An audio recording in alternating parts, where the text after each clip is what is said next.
Hello, welcome back to my channel. My name is Raquel and we are going to be doing my fall book recommendations and all of the books I plan on reading this fall. So if you are watching this video when I upload it, it will be officially fall. And I'm so excited, I can't wait for this season. I love fall, it's my favorite season, it's my favorite reading season. So I've got some tea here and I have a candle, even though you can't see it.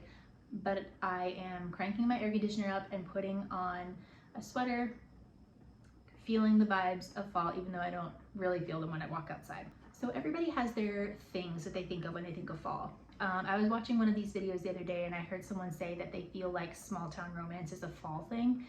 And I disagree. I feel like small town romances are meant for the summer, unless they're like specifically taking place in fall and like talking about, you know, leaves and pumpkins and things like that. I always associate small town romance with summer.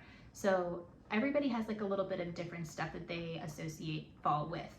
For me, I have a couple of categories that I'm going to share with you, and I'm going to give you some recommendations in that category, as well as some books that I plan on reading in that category this fall. So starting off with sports romance. I always think of football when fall season rolls around. I'm not like the biggest football fan, but I remember absolutely loving going to my high school football games and like college football games, and my husband still watches it every year, so I just always associate fall with football. So I would recommend to you Blindside by Steiner. This is a fake dating romance novel and it is really good. If you ever read The Deal by Elle Kennedy, it's a little bit similar, but in my opinion, better. For the sports romance that I plan on reading this fall, I'm going to be reading Say You Swear by Megan Brandy. I don't know much about this other than it's football, it's emotional, and I think there's a love triangle. The next category is academic setting / dark academia. I have not read a ton of dark academia books, so I can't give a whole lot of recommendations on this, so I'm going to mix in academic setting as well. First, let me just start by saying, if you've never read the Harry Potter series, this is your time. Like, what are you doing? You have to read that series. I'm 34 years old and it's still one of my favorite series ever. It's a boarding school, it's fantasy, it's like the perfect time to read them. For the very few dark academia books that I can recommend to you, I would say Vicious by Be Schwab. This is a book about two college roommates who end up experimenting with the supernatural abilities that come with near-death experiences. And then I also read nearly 20 years ago, so I don't really remember a whole lot about it, but The Historian by Elizabeth Kostova. This book is very academic. We travel a lot through Eastern Europe, trying to go through like Dracula lore, and there's some like fantasy elements in it a little bit.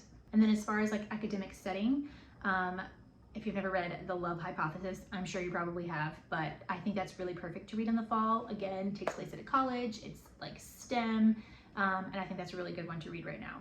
And this might be cheating a little bit because it's not actually an academic setting, but the majority of this book takes place in a library, and that is The Midnight Library by Matt Haig. This is about a woman who decides that she doesn't want to live anymore, and the place that she goes between life and death is a library, where each book in this library is her chance to explore a decision that she made differently in her own life. And for the books that I plan on reading in this category, I plan on trying another dark academia book. I'm going to be reading Ninth House by Leigh Bardugo. The only thing I've ever really read from her was the Six of Crows duology, which was amazing, so I plan on reading that. And then I'm also going to be reading another Ali Hazelwood book, which is Love Theoretically. I know this has been out for a while and people are raving about it, and I can't wait to read this book because Love Hypothesis was like a 5-star read for me.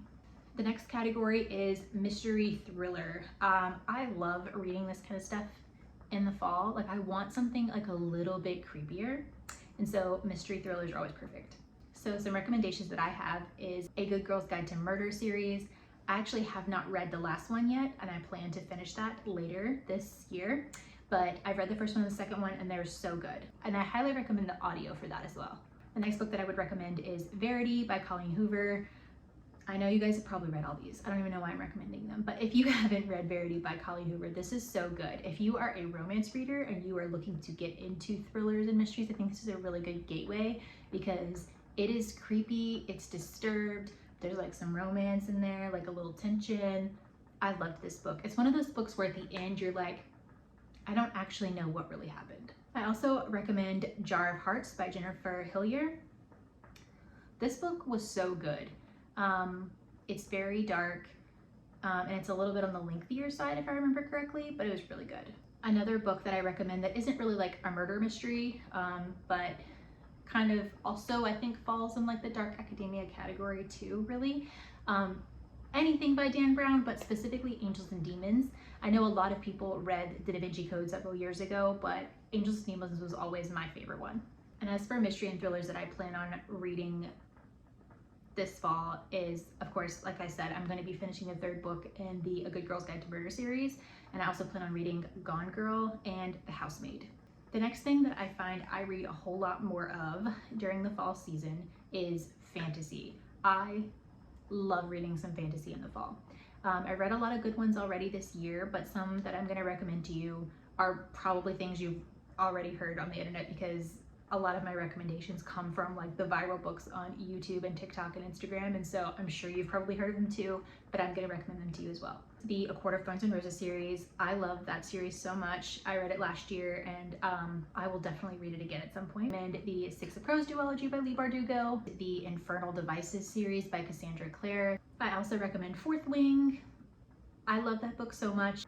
If there's any book that I can recommend to you from this video, if you listen to nothing else, please listen to this book recommendation right here. The Invisible Life of Abbie LaRue. I think that that's my favorite book of all time right now. Like, I love that book so much. There's a girl in 18th century France that kind of makes a deal with the devil to live forever, but the deal comes with a whole lot more than she bargained for. It comes along with a little bit of a curse. This fall season, I am just going to be finishing up a lot of the series that I'm already reading. So I'm going to be reading Iron Flame, which is the second book in the Empyrean series, Fourth Wing, the second book to Fourth Wing. I'm also in the middle of reading the Kingdom of the Wicked series. I'm going to finish that. I just started reading The Serpent and the Wings of Night, and I am really liking that so far, and I will be finishing that series probably. And I also plan on reading the Caraval series because I really want to get to the Once Upon a Broken Heart series, which you have to read Caraval first, from what I've heard. Most people recommend that you read this series first, so I'm going to be reading that this fall. The next category of books are probably my favorite. So for Halloween, I love Halloween, but I think there are two kinds of people for Halloween. There are the like horror, scary people, and then there are your Halloween Town, hocus pocus, kind of cutesy Halloween. That is me. I love cutesy Halloween. And so I really love those like witchy vibes. It can have like a little bit of spookiness to it. It can have a little bit of like, you know, paranormal, creepy, but like for the most part, I kind of want it to be a positive vibe. So I recommend The Ex-Hex, which is kind of like a rom-com about a witch, and you know, there's a lot of like witchy fall things in that book. It's just a vibe. It's not the best book you're ever going to read in your life, but it is like perfect for the season. And then another book that I just finished that, oh my god, was so good is Spells for Forgetting by Adrienne Young. Oh, this book is like fall put into book pages. Like everything about it is perfect. There's like a very heartbreaking like second chance romance kind of thing. There's a mystery. There's kind of this like creepy like misty island in the Pacific Northwest. The whole thing takes place in this apple orchard. Like, I loved this book. This was 5 stars for me, and I really wasn't even expecting it to be. I picked it up because other people had recommended it for fall and it looked good to me, so I picked it up and like, oh my gosh, like it's so good. It's definitely one of my favorites that I've read this year. And as for the rest of the fall for this category, I plan on reading The Wicked Deep, which I don't know much about it other than like back in the Salem witch trials era, there was this group of witches that were murdered, and now in the present time, every year they like kill a new guy or something. I don't really know exactly, but it sounded really good. And I'm also going to be reading 2 Ashley Poston books, which are The Dead Romantics, which I know is kind of like a girl who falls in love with a ghost. Do you guys ever seen that movie with Reese Witherspoon, Just Like Heaven? That's what I picture every time I think of The Dead Romantics. I don't really know anything else about it, but that's what I picture. And then I will also be reading her other book, her newer release, which is The 7 Year Slip, which I think of the movie The Lake House with Sandra Bullock when I think of this movie, when I think of this book. And then of course there's always some romances that just like remind me of fall because they take place in fall, or that just feels like the time that you should read them. There's nothing like paranormal or witchy or anything about them. They're just books that remind me of the fall. And my recommendations for you would be The Simple Wild by K.A. Tucker. This takes place in Alaska, which already kind of feels like a little bit like colder, and the setting, I don't know, just feels like fall to me. And then I also recommend November 9th by Colleen Hoover, simply for the fact that it takes place on November 9th every year. Honestly, the only romance book I plan on reading this fall season, outside of my like fantasy, paranormal, witchy romances, the only one I plan on reading is Hopeless by Elsie Silver, and that's just because it releases in October. So that has nothing to do with fall. I'm sure it probably doesn't even take place in fall, but I'm going to be reading it immediately when it comes out because I love the Chestnut Spring series so much. And the last category that I typically want to read is dark romance. I'm not a big fan of dark romance. I've read a few, but there haven't been like a ton that I like. I think mostly I want like a good happy ending, and I want to kind of escape from my life into a world that makes me feel happier than the real one. And dark romances really just always just bring me down so much. Like some of them are just so hard to read. So, you know, proceed with caution. But I think one dark romance that I will always continue to recommend is the Mind F series. Insert the F word where I put F. But this book is so good. If you haven't read it, it's actually 5 little novella books all like in one big book. So if you're gonna read all 5 of them, I think it's like maybe 600 pages total for like all the 5 of the books together. But it is so good. It is about a girl who starts dating an FBI agent, and he has no idea that the serial killer he's looking for is her. And she had a lot of really bad things happen to her a long time ago, and so she's not just a serial killer picking random people, like she's going after the people that hurt her. And after reading this, I no longer just support women's rights, I support women's wrongs. Another book that I don't know that I would classify it as dark romance, but I would consider it more of like a taboo romance. And I think fall/winter is the perfect time to read this, and that is Credence by Penelope Douglas. You know what? Don't even look up what this is about. If you're okay with taboo romances and nothing really freaks you out, just go into this blind.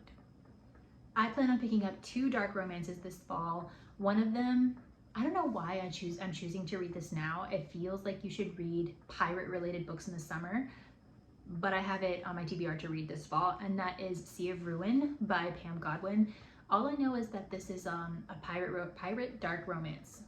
I don't know why, but like I'm always wanting to read something about pirates. And the other dark romance book I plan on reading is Scarred by Emily McIntyre. I read Hooked earlier this year, and that whole series, the Never After series by Emily McIntyre, each book is like a standalone. They're not related in any kind of way, but each one of them is kind of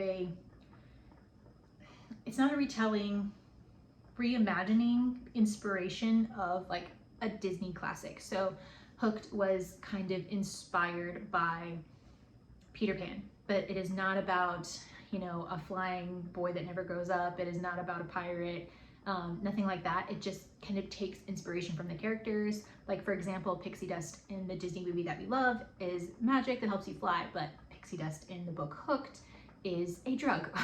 So they just take inspiration from it, and I think it's kind of cool to find all of the little Easter eggs from the movie. And Scarred is actually based off The Lion King, and I've heard that this is like a fan favorite of the series, so I'm really excited to read that too. But that is it for all of these fall book recommendations / TBR. I'm really excited, and if you have any other recommendations, please let me know. Thank you. Bye.